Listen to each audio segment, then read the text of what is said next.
ඔබට ලැබෙනවා මේ කැපකිරීමක් මේක කතාවේ මේ ලෙඩාව අරන් එන 4 දෙනා මේ දුර ඉඳන් එස්සන් එන්න ඇති කරේ තියන් ඉන්න ඇති මේ අරගෙන ආවම ඉඩ නෑ කොහම මේ අය නගිනවා මේ වහලෙට මේකේ විශේෂ කතාව තමයි මේ මාළුකාරයෝනේ මෙයාට ලණු වලින් කටයුතු කරලා පුරුදු මුහුදු යන අය මේ වචනේ කියනවා පියස්ස ඇරලා මේ අතු අයින් කළා දැන් මේ ලෙඩාව බස්සනවා බිමට බස්සමකට බෙදා ගන්න උනේ මෙන්න මේක සහෝදරයා ඔබ හිතන්න ආරංචියක් ලැබුණා ඒ ආරංචිය ලැබුණු නිසා අද ඔබ මම මෙහෙම ඉඳගෙන ඉන්නවා ඔබ හිතුවොත් ඒ ආරංචිය ලැබුණ රාජ්‍යයට ඉරගෙදර ඉද්දී ඒ ආරංචිය ගැන විශ්වාස කළා ඒ වෙනුවෙන් කැප වුණා අද ඔබ මම ඒකේ ප්‍රතිලාභ ලබනවා ආමේන් ඔබට මේ වචනයේ සත්‍යතාවය තේරෙයි හැබැයි මේ ලෙඩා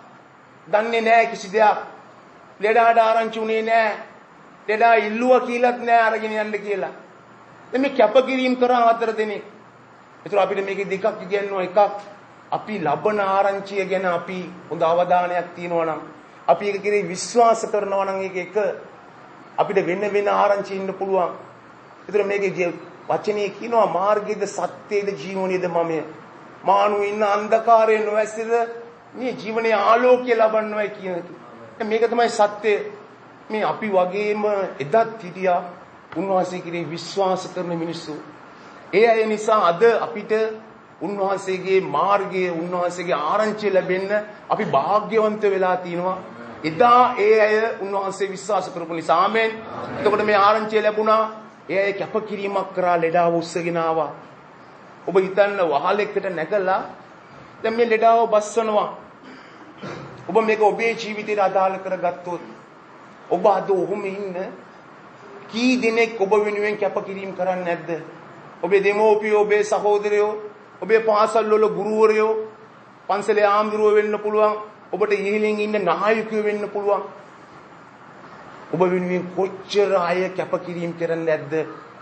ඒ ලෙඩාව බස්සනකොට ඔබ හිතන්න එක්කෙනෙක් අල්ලගෙන හිටියා නම් එහෙම මේ 4 දෙනාගේ අවධානය එක විදියට තිබුණේ නැත්තම් ඔබ දන්නවද ලෙඩාට විතරක් නෙමෙයි ආබාධේ අර මිනිස්සු පිරිලා හිටියා ඉඩ නැති තරමට ඒතර මේ කතාවේ අපිට එකක් උගන්වනවා අපිට දෙයක් ආරංචි වුණාම අපි යමක් වෙනුවෙන් කැප වෙනකොට අපිට දරා ගන්න වෙනවා අන්නයිගේ ජීවිත ඒ දරා ගැනීම තුලින් අන් අය සුවපත් වෙන්න යනවා ආමෙන් අර 4 දෙනා දරාගත්ත ලෙඩාව හිමින් සැරේ හරි තැනට හරි වෙලාවේ බැස්සුවා ඔබ පස්වෙනි පදේ කියුවා ඒ කිව්වා ඔවුන්ගේ ඇදහිල්ල දැක මේ ලෙඩාගේද සහෝදරයා මේ දැක්කේ ඒ 4 දෙනාගේ කැපකිරීම බලලා ජේසුස් වහන්සේ කිව්වේ ඔබ යමක් වෙනුවෙන් කැප වෙනකොට එයා ජේසුස් වහන්සේව පිළිගත්තත් එයා ආරංචිය ලැබලා නැති වුණත් එයාට ඒක ගැන අත්දැකීමක් නැති වුණත්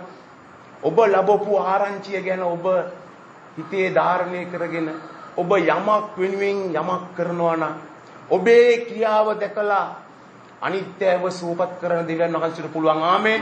දැන් මේ කතාවේ දැන් මේක කියවපු ගමන් මේ කට්ටිය හිටියා පොරිසියෝරු අපි ඒ කොටස කියවමු 6 වෙනි පදය. ඒකේ කියනවා මේ මෙයාගේ ඇදහිලා දැක්කම මේ ඉස්සලාම ඔබට පටන් ගන්න ඕන ඉක්ව පුත්‍රයා මේ හරි ආදරණීය වචනයක් ඒක. නුඹේ පව් කමා කරන දේ අංශභාග රෝගියාට කීසේක. ඒත් එතන ඉඳගෙන උන් ලියන්නන්ගෙන් සමහරෙක්. මේ කට්ටිය ඒ අප්සෙට්. මේ කතාවේ මේකේ ආත්මික තේරුමක් තියෙනවා.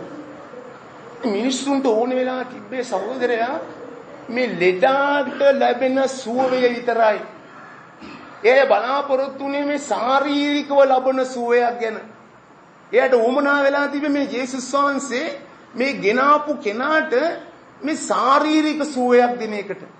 ඒතර ඒක හිතලා ඒගොල්ලෝ කියනවා අංශභාග රෝගියට දැන් මෙයා කිව්වා නුඹේ පව් කමා කරන ලදයි කියලා ජේසුස් වහන්සේ කිව්වම ඒක අහගෙන හිටපු අයට එතන ඉඳගෙන උන් ලියන්නන්ගේ සමහරෙක් මොව් මෙසේ කතා කරන්නේ මක් නිසාද? මොව් දෙවියන් වහන්සේලා අපවාස කරයි එක්කෙනෙකුට එනම් දෙවියන් වහන්සේට මිස පව් කමා කරන්න කාට පුළුවන් දැයි තමුන්ගේ සිත් වලින් කල්පනා කරගත්තෝය. දැන් මේ අය මොකද? මේ අය ව්‍යස්තාව දන්න අය. මේගොල්ලන්ට තියෙනවා හොඳ දැනුමක්. අපි එක පදයක් එකේ බලන්න යනවා. අපි බලන්න යනවා ගීතාවලියේ මේ 41 4 වෙනි පදය. දැන් මේක කියනවා මේ ජේසුස් වහන්සේට මේ දාවිද් කියනවා මේ දෙවියන්ට පුළුවන් මේ මගේට සමානය දෙන්න. මේ මගේ ආත්මය සුව කරන්න කියලා මේ ඉල්ලන පදේ. අපි ගීතාවලිය 41 4 වෙනි පදේ. ස්වාමීනි මට කරුණා කළමැන ඔබට විරුද්ධව අවුකරමි. එබැවින් මාගේ ආත්මය සුකල මැනවයි කියන්නේ. ආමේන්. මේ දාවිද් කියනවා මේකේ දාවිද් තුමා කියනවා මම ඔබට විරුද්ධව පව් කළා. මේ ඔබට විරුද්ධව මම නොහොබිනාකම් කළා.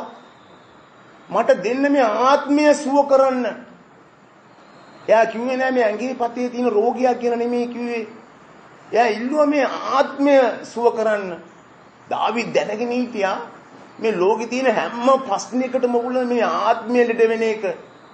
දැන් මේ පරිශීවරුන්ට උන වෙලා තිබ්බේ මේ ලෙඩාගේ මේ ආත්මික සුවය නෙමෙයි.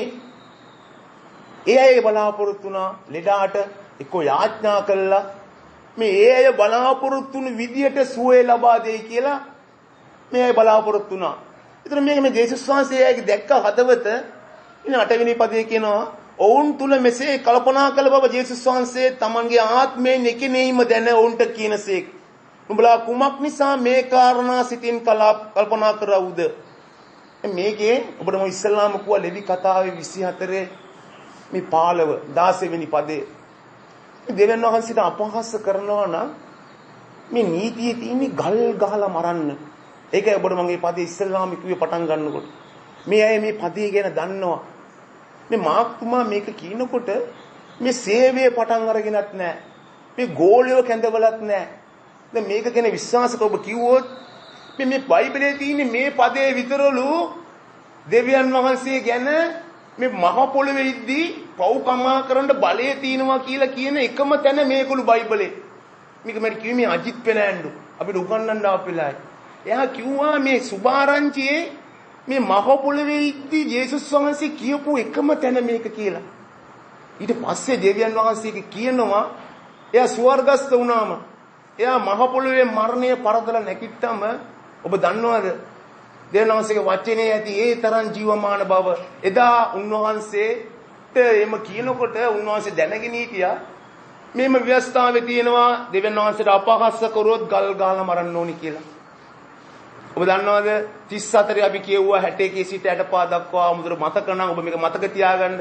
කායස් ළඟට අරන් ගිය වෙලාවේ මීට වඩා අපහාසයක් තියනවද? වස්ත්‍ර ඉරාගෙන මේ ජේසුස් වහන්සේට කුරුසපත් කරන්න මේ පිලාත් ළඟට අරන් යන පළවෙනි එක. එතන තමයි ඒගොල්ලෝ එකමුතු උනේ පිලාත් ළඟට ගෙනියන්න. මේ උත්තම පූජා කායස් ඉන්නකොට. ඒතර මේ වචනේ සත්‍යතාවය ඔබ බලන්න. ඊට පස්සේ මේ දෙවියන් වහන්සේ මේක කියන්නේ අද දවසේ ඔබට මට අපි හැමෝටම අර ලෙඩාව බස්සනකොට ජේසුස් වහන්සේ දැනගෙන හිටියා එයාගේ ඇදහිල්ල දැකලා කිසිම දෙයක් කරපු නැති ලෙඩාට සුවය ලැබුණා. අද දවසේ උන්වහන්සේ අපිට උගන්වනවා අපේ ජීවිතය ගැන ඔබ ඒ කාලේ කියපුවා කරපුවා අද ඔබ කාලේ කරන්න යන හිතන් ඉන්න දේවල් ගැන දෙවියන් වහන්සේ දන්නවා. ආමේන්. ඒක නිසා උන්වහන්සේ අපිට කියනවා උන්වහන්සේ පොරොන්දුවක් දෙනවා උඹලාට දෙනවලු මේ වචනයම කියනවා මේ යෝහන් පොතේ ස්වර්ගස්ත වෙලා කියනවා උඹලාට දෙනවා මම බලය උඹලා පව් කමා කරනවා නම් මම කමා කරනවා. මේ ගෝලයන්ට කියන්නේ ඉතින් මෙහෙම දෙවි කෙනෙක්ට සහෝදරයා අපි උදේ පාන්දර 5ට නැගිටලා යාඥා කරන්නේ. ඊට පස්සේ එහෙම දෙවි කෙනෙක්ගේ වචනේ ගුරුහරුකම් අපි 5:45ට කියවන්නේ.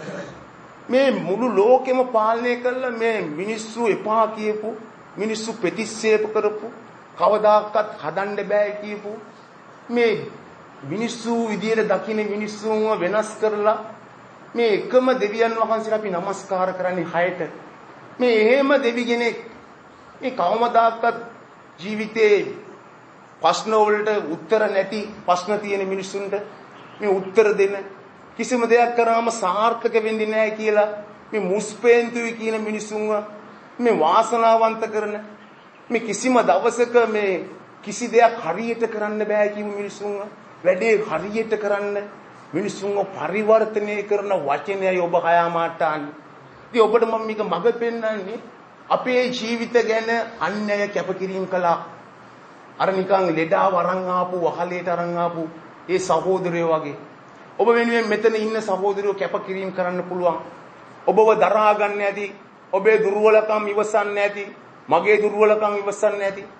ඔබ වෙනුවෙන් යාඥා කරන්න ඇති. ඔබ වෙනුවෙන් දරාගෙන බිමට බැස්සුවා.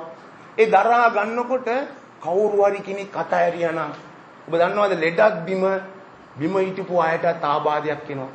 එහෙමනම් ඔබ වැටෙන්න නොදී ඒ දරාගත්තා වගේ ඔබට යුතුයකමක් තියෙනවා සහෝදරයා, වගකීමක් තියෙනවා. අන්‍යයේ ජීවිත වැටෙන්න නොදී ඒව බලා ගන්න. ඒ වෙනුවෙන් දරා ගන්න. ඒ වෙනුවෙන් ඔබේ කාලය කැප කරන්න. ඒ වෙනුවෙන් ඉවසන්න. ඔබට දෙවියන් වහන්සේ මේ උදෑසන මඟ පෙන්නනවා. මේ මාර්ක් පොතේ මේ දෙවෙනි පරිච්ඡේදයේ. දැන් මේක කිව්වම මේ අය හිටියා, ඒ අය ඇතර හිටියා. අය ඔබ යමක් කරනකොට ඔබේ අරමුණ යහපත් නම්, ඔබ කරන දේ දෙවියන් වහන්සේගේ වචනයට එකඟ නම්, දෙවියන් වහන්සේ යේසුස් වහන්සේටත් වැඩේ කරනකොට මිනිස්සු දොස් කිව්වා. ඔබ ඒක ගැන කලබල වෙන්න අවශ්‍ය නැහැ. දෙවියන් වහන්සේ අපිට වචනයෙන්ම උගන්වනවා, අපිට පෙන්නලා දිනවා. අපිට සාක්ෂිකාර මිනිස්සුයෝ ඉන්නවා උන්වහන්සේගේ වචනයෙන් වෙනස් වෙච්ච.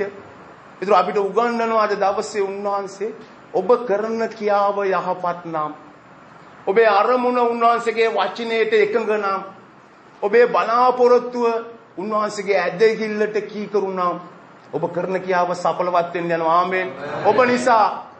ඔබ නිසා දුක් වුණ ඔබේ දෙමෝපියන්ට, ඔබේ සහෝදර සහෝදරියන්ට, නෑදෑයන්ට, හිත මිත්‍රයන්ට ඔබ නිකන් මෙහෙම හිතන්නකෝ. මේ කතාවේ මම හතරක් කිව්වා ඔබට. ආරංචියක් ගැන කිව්වා, කැපකිරීමක් ගැන කිව්වා, දරා ගැනීමක් ගැන කිව්වා, නේ සුවය ගැන කිව්වා. හතරයි. දැන් මේකේ මේ කරුණු හතරත් එක්ක මේ හතර කට්ටයකට උගන්වනවා. ඔබ දන්නවද? මේ කතාවේ හරි විශේෂයි මේ කතාව. මේ දන්නේ නැයට උගන්වනවා මේ කතාවේ. අලෝ මේ කතාව ඉවර වෙන්නේ ඔක්කොම දෙවියන් වහන්සේට ප්‍රශංසා කරලා යන්නේ.